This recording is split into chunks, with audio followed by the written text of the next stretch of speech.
Hello everyone and welcome back to the channel. Now, usually we like to keep things a bit lighter here, maybe talk about a new movie, a funny meme, something that gives us all a bit of a laugh. But today, we need to have a more serious conversation. It's a conversation about something we often take for granted, something that's woven into the very fabric of how we hope the world works: freedom. Specifically, we're going to be talking about the places where that hope feels the most distant for a particular group of people. Today, we're counting down the top 10 countries where black people have no freedom. Now, when I say no freedom, I know that's a heavy, absolute statement, and it's meant to be. We're not just talking about microaggressions or feeling uncomfortable, we're talking about systemic oppression, modern-day slavery, and a complete denial of basic human rights. This isn't about pointing fingers for the sake of it, it's about shining a light on some of the darkest corners of our world. The stories we're going to hear are difficult, they're infuriating, and honestly, they're heartbreaking. But they need to be heard, because silence is the ally of the oppressor. Ignoring these realities doesn't make them go away, it just allows them to fester and grow. So, I invite you to stay with me, to listen with an open heart and an open mind. This isn't just a list, it's a testament to the resilience of people facing unimaginable circumstances, and a call to action for all of us who believe in a world where freedom isn't a privilege based on the color of your skin or the passport you hold. Let's get into it. Kicking off our list at number 10 is Lebanon. Now, when you think of Lebanon, you might picture Beirut, the Paris of the Middle East, with its vibrant nightlife, amazing food, and beautiful coastline. It's a country with a reputation for glamour and resilience. But underneath that glamorous veneer, there's a system that creates a terrifying reality for thousands of black people, particularly women. This system has a name, and it's called the kafala system. It's a sponsorship system that's used across the Middle East. But in Lebanon, its effects are particularly brutal for migrant domestic workers, a huge number of whom come from African nations like Ethiopia, Nigeria, and Ghana. The kafala system essentially ties a worker's legal status directly to their employer, their sponsor. Think about that for a second. Your right to even be in the country, your passport, your very freedom of movement is in the hands of one person. If your employer decides they don't want to pay you, what can you do? If they lock you in the house, who do you call? If they take your passport, you are, for all intents and purposes, trapped. You can't leave your job, you can't leave the country, you can't do anything without their permission. It's a recipe for exploitation, and it's a recipe that is followed to the letter. We've all seen the heartbreaking stories and viral videos, domestic workers being physically abused by their employers on the street, women crying for help from balconies where they've been locked, people being dumped at their embassies with no money and no passport after years of service. These aren't isolated incidents, they are the predictable outcome of a system that strips people of their agency. The racial element here is impossible to ignore. Black domestic workers are often subjected to racist slurs, dehumanizing treatment, and are seen as property rather than people. This isn't just about bad bosses, it's about a legal framework that enables and protects the abuse. When a government system gives one human being that much power over another, it's not a labor program, it's a prison with a different name. The Lebanese government has faced immense pressure to reform or abolish kafala, but progress has been painfully slow.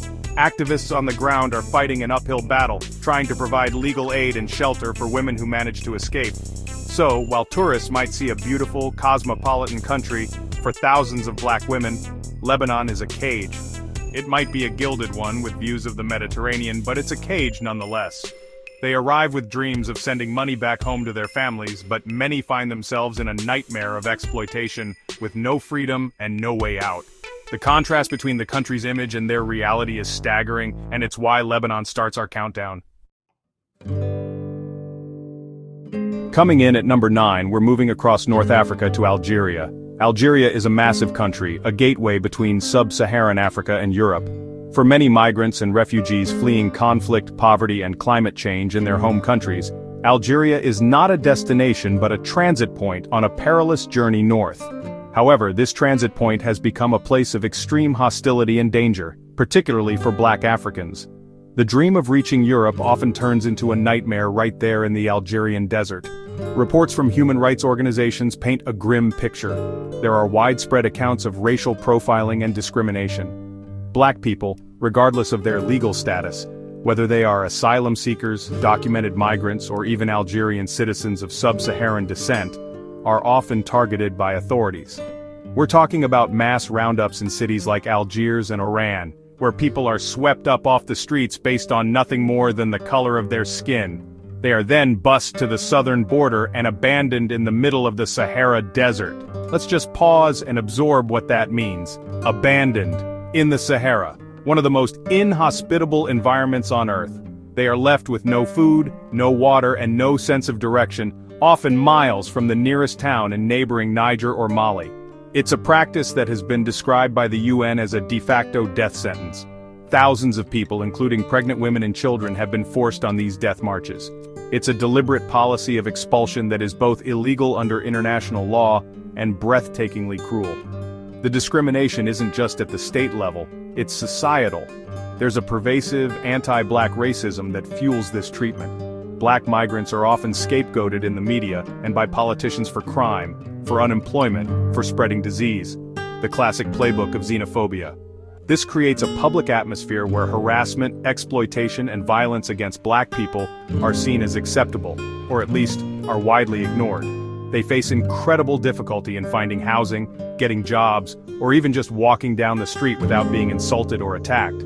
For a nation that prides itself on its own revolutionary history and fight for independence from colonial oppression, this treatment of fellow Africans is a staggering contradiction. The solidarity that should exist is replaced by a brutal and often deadly hostility. The freedom to move, to seek safety, to be treated with basic human dignity, is systematically denied to black people within Algeria's borders. They are trapped between the dangers they fled and the desert that Algeria throws them into. At number 8, we land in the United Arab Emirates, the UAE.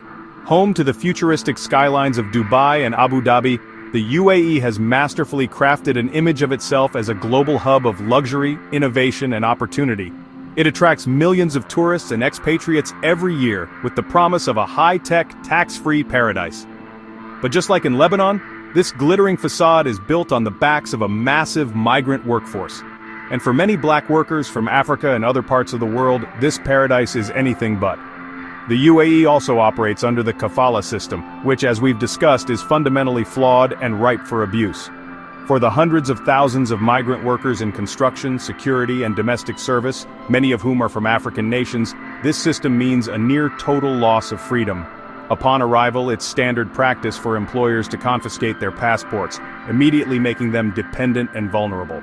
They work incredibly long hours in extreme heat for wages that are often a fraction of what was promised.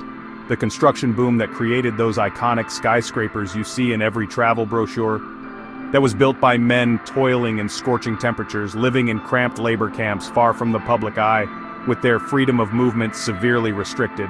If they complain about the conditions, they risk being fired.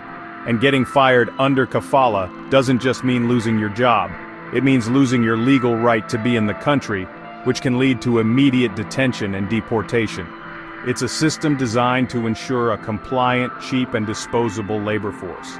Beyond the labor exploitation, there's a deep-seated and often overt racism that black people in the UAE experience.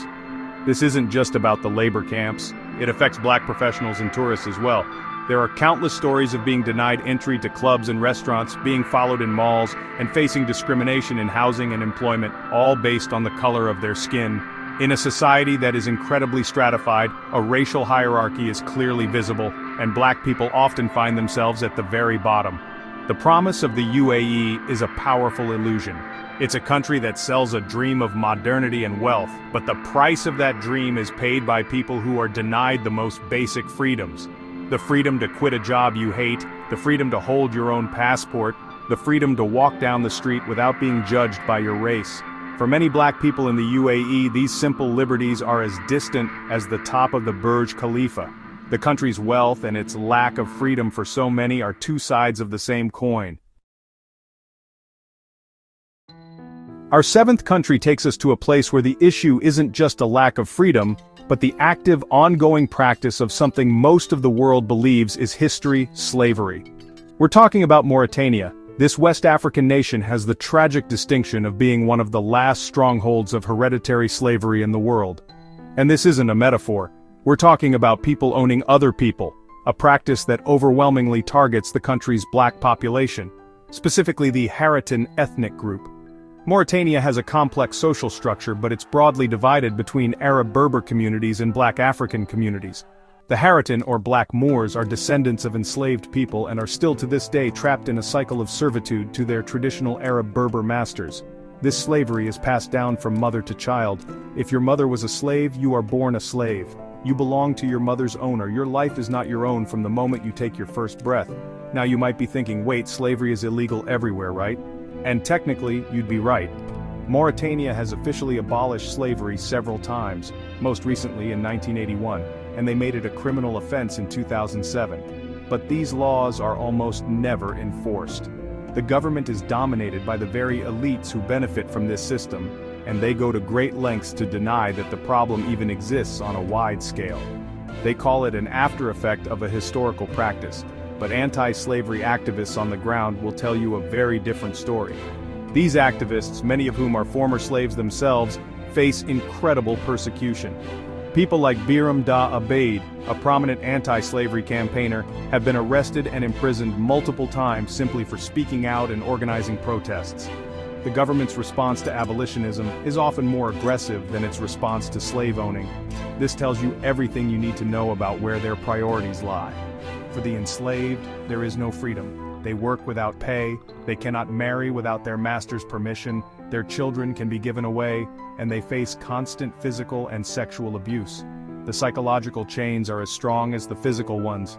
Generations of indoctrination, combined with a lack of education and economic opportunities, make it incredibly difficult for people to even conceive of a life outside of slavery, let alone escape it.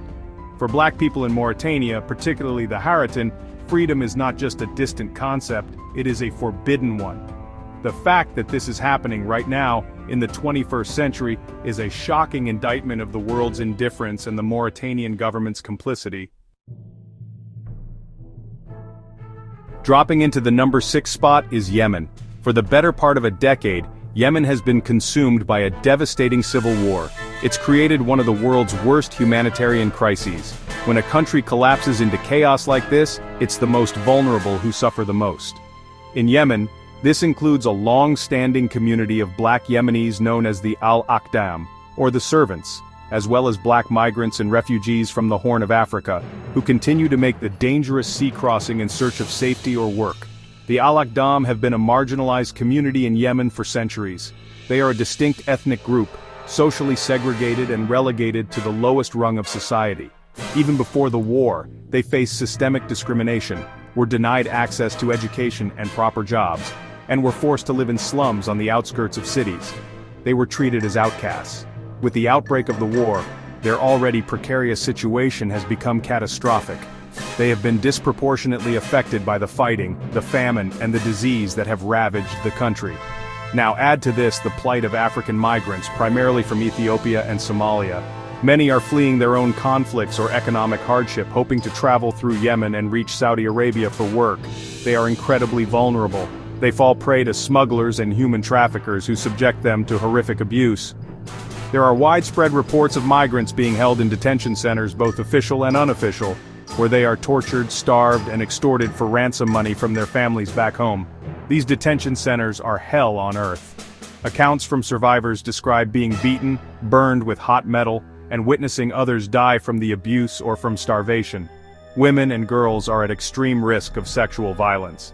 And because the country is a war zone with a barely functioning government, there is no one to turn to for help.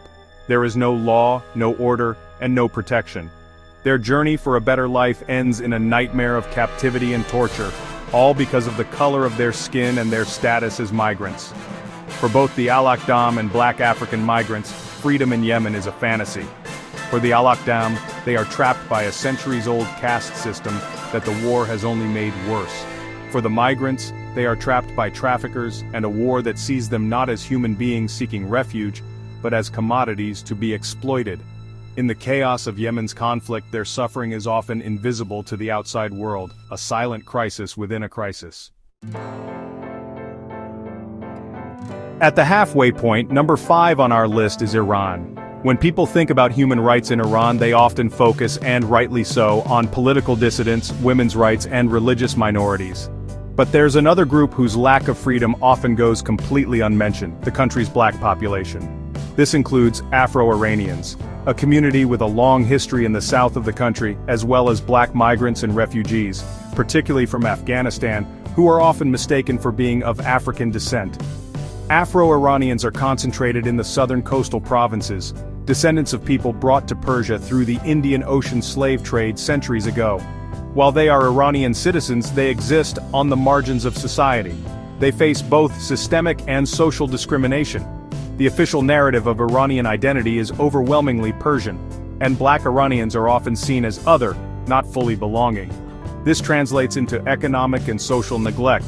The regions where they live are among the most underdeveloped in the country, lacking investment, infrastructure, and opportunities. For black migrants and refugees, the situation is even more precarious. Iran hosts one of the largest refugee populations in the world, mostly from neighboring Afghanistan. Among them are the Hazara, an ethnic group that often has distinct Asiatic features, but there are also Afro-Afghans. These groups, along with any black African migrants who find their way into the country, face a double layer of discrimination, one for being a foreigner and a refugee, and another for being black. They are often relegated to the most menial, low-paying jobs with no labor protections. They face harassment from both the public and the authorities. Access to education, healthcare, and legal services is extremely limited. Like in many other countries on this list, their dark skin makes them an easy target for suspicion and scapegoating. In a country with a highly restrictive and authoritarian government, being a member of a visible, marginalized minority with no political power is an incredibly dangerous position to be in. Their freedom is curtailed in every conceivable way. Freedom of movement can be restricted. Freedom to work in a chosen profession is non-existent. The freedom to be seen and respected as an equal citizen or even as a human being is denied. They live in the shadows of Iranian society, their stories largely untold and their struggles ignored. Theirs is a quiet oppression, but it is oppression nonetheless, earning Iran a spot on this list. Coming in at number 4 is a global superpower, China. The Chinese government's record on human rights is, to put it mildly, not great. We hear a lot about the Uyghurs, the people of Hong Kong, and Tibetan activists. But the lack of freedom also extends to the small but growing population of black people in the country. This includes African students, entrepreneurs, traders, and other residents who have moved to China seeking opportunities. What many of them find instead is a unique blend of 21st century surveillance and old-fashioned racism. The city of Guangzhou in southern China became known as Little Africa due to its large African population. For years it was a hub for traders buying Chinese goods to sell back home. But in recent years, and especially since the start of the COVID-19 pandemic, this community has faced an intense crackdown. During the pandemic, they were singled out and became the face of a xenophobic campaign. Africans in Guangzhou were subjected to forced testing, arbitrary 14-day quarantines, even if they hadn't traveled and tested negative, and were evicted from their homes and hotels by landlords who were scared of renting to them. Imagine being thrown out onto the street in a foreign country where you might not even speak the language with nowhere to go, simply because of where you're from and what you look like. Videos circulated online showing black people sleeping on the streets, being barred from entering restaurants like McDonald's, and being harassed by police. This wasn't just the actions of a few panicked citizens, it was a targeted campaign amplified by state media that scapegoated Africans for the virus. This overt racism is built on a foundation of systemic discrimination. Black residents in China report being constantly watched, followed by police, and subjected to random passport and visa checks far more frequently than their white counterparts. Securing long-term visas has become increasingly difficult, creating a constant state of uncertainty. In a country that is rapidly becoming the world's most advanced surveillance state, being a member of a highly visible minority means living under a microscope of suspicion. The dream of opportunity in China has, for many Africans, turned into a harsh reality of discrimination and persecution. The freedom to live without fear, the freedom from state-sanctioned harassment, and the freedom to be treated with the same dignity as anyone else are all severely compromised. The message sent by the authorities, particularly during the pandemic, was clear: you are not welcome here. That targeted denial of basic human dignity places China high on our list. We are now entering the top 3, and the situations here are truly horrific. At number 3 is Libya. Since the fall of Muammar Gaddafi in 2011, the country has fractured and descended into chaos, run by rival militias and a weak central government. This power vacuum has turned Libya into the primary transit hub for migrants and refugees trying to cross the Mediterranean into Europe. And for black Africans who fall into the hands of smugglers, traffickers and militias, Libya has become, without exaggeration, an open-air slave market. The stories coming out of Libya are the stuff of nightmares. CNN famously uncovered footage in 2017 of human auctions, where black men were being sold for just a few $100s. Big strong boys for farm work, the auctioneer said. This wasn't a hidden secret operation, it was happening out in the open. And while that report shocked the world, the reality on the ground has not significantly changed. Migrants are captured, bought, and sold. They are treated not as human beings but as cattle. Once captured, they are held in detention centers, both official ones run by the government and unofficial ones run by militias, that are effectively concentration camps. Survivors speak of being packed into filthy, overcrowded rooms with no sanitation, little food, and no medical care. Torture is rampant. They are beaten, electrocuted, and burned as a means of extorting money from their families back home. Smugglers will call their families and torture them on the phone so their loved ones can hear their screams. For women, the risk of rape and sexual slavery is almost a certainty. They are used and traded by their captors as sexual objects. The level of dehumanization is absolute. And here's the most damning part: the international community, particularly the European Union, is complicit. In an effort to stop migrants from reaching its shores, the EU has funded and trained the Libyan Coast Guard to intercept migrant boats and return them to Libya. They are knowingly sending people back to the very torture, slavery, and abuse they were trying to flee. In Libya, there is a complete and total breakdown of law and humanity. For a black migrant, there is no freedom, no safety, and no rights. They are hunted, captured, sold, and tortured. It is a modern-day slave trade operating on an industrial scale, fueled by instability and funded, in part, by European anti-immigration policies. The sheer horror and scale of the abuse make Libya one of the most dangerous places on earth to be black. Our runner-up for the most dangerous country for black people is Saudi Arabia. The kingdom is another incredibly wealthy nation, its riches built on oil, that relies heavily on millions of migrant workers. And like its neighbors in the Gulf, it uses the kafala system to control this workforce. But the scale and severity of the abuse in Saudi Arabia, particularly against African migrants, is staggering. For many, the dream of earning money in the kingdom turns into a life of imprisonment and brutality. The situation for domestic workers, many of whom are from Ethiopia, Kenya, and Uganda, is particularly dire. They are often confined to their employers' homes, their passports confiscated, and forced to work around the clock with no days off. Communication with the outside world is cut off. They are completely at the mercy of their sponsors. The reports of physical, sexual, and psychological abuse are relentless. Women have been starved, beaten, burned, and treated as slaves in the truest sense of the word. Many have died under mysterious circumstances, with their deaths often ruled as suicide by authorities who have no interest in investigating their employers. But the horror isn't confined to domestic work. In recent years, reports have emerged of an even more systematic and deadly form of abuse targeted at Ethiopian migrants trying to cross the border from Yemen. Human Rights Watch has documented what they call a potential crime against humanity. Saudi border guards are accused of systematically targeting and killing hundreds, possibly thousands of Ethiopian migrants, including women and children, using machine guns and mortars. They are firing on groups of unarmed people in a widespread and systematic pattern of attack. Let that sink in. This isn't just traffickers or rogue militias. This is the official state security apparatus allegedly mowing down people who are trying to cross a border. Survivors have described horrific scenes of seeing their friends and family members cut down in front of them, of having to step over bodies to escape. It's a kill zone, a deliberate policy of mass murder to deter migration. The Saudi government, of course, denies these allegations, but the evidence, including eyewitness testimony and satellite imagery, is overwhelming. Between the slavery-like conditions of the kafala system and the alleged mass murder at its southern border, Saudi Arabia has created a kingdom of captivity and death for countless black Africans. The absolute power of the sponsor, combined with a justice system that is heavily biased against migrants and a state policy of lethal force at the border, means there is virtually no recourse, no protection, and no freedom. It is a terrifying and deadly environment for any black person without the protection of wealth or a powerful Western passport. And that brings us to number 1. The country where black people, and indeed all people, have absolutely no freedom. North Korea. This might seem like an odd choice at first.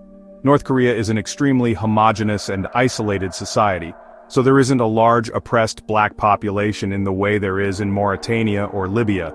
But the reason it's number 1 is because the concept of freedom in North Korea is not just absent, it has been completely extinguished by the state for everyone. And for any black person who finds themselves within its borders, this total lack of freedom is combined with a racial ideology that is uniquely terrifying. The North Korean regime is built on a foundation of extreme nationalism and racial purity. The state propaganda, known as Juche, promotes the idea of the Korean race as the purest and therefore superior race in the world. Anyone who is not Korean is viewed with suspicion and contempt. This ideology is particularly hostile towards black people and Americans. Defectors have spoken about how they were taught from childhood that Americans, often depicted with monstrous features, were the ultimate enemy, and black people were often used in propaganda as symbols of capitalist decay and racial impurity. So, what happens if a black person ends up in North Korea? This usually happens in one of 2 ways. They are either a foreign visitor or diplomat, or they are a detainee. For visitors, like the few tourists or diplomats from allied African nations, their experience is highly curated and controlled. They are never left alone, their movements are tracked, and their interactions are monitored. They are essentially guests in a nationwide prison, treated with a mixture of official politeness and underlying suspicion. They have no freedom of speech, movement, or association. But the truly terrifying scenario is for a black person who is detained by the state. This has happened to American soldiers who have crossed the border and to other foreign nationals. Once you are in the hands of the North Korean state, you cease to be a person. You become a political pawn. The American student Otto Warmbier's case showed the world what can happen to a detainee.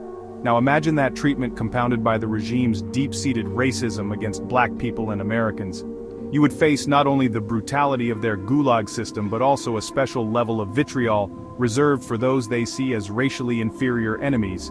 In North Korea, there is no private life, no dissent, and no escape.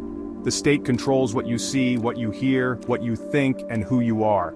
For any citizen, it is a life without freedom. For a black person, you are an anomaly in a state obsessed with racial purity, a representative of an enemy nation or a lesser race. It is the most absolute and complete denial of freedom imaginable, a total eclipse of human dignity. That is why North Korea is number 1 on this list. So, there you have it. 10 countries, 10 stories of unimaginable hardship. From the slave markets of Libya to the state-sanctioned racism in China, the kafala system in the Gulf, to the enduring chains in Mauritania. It's heavy, I know. It's easy to feel overwhelmed or helpless when faced with the sheer scale of this suffering. But turning away is not an option. The first and most crucial step toward change is awareness.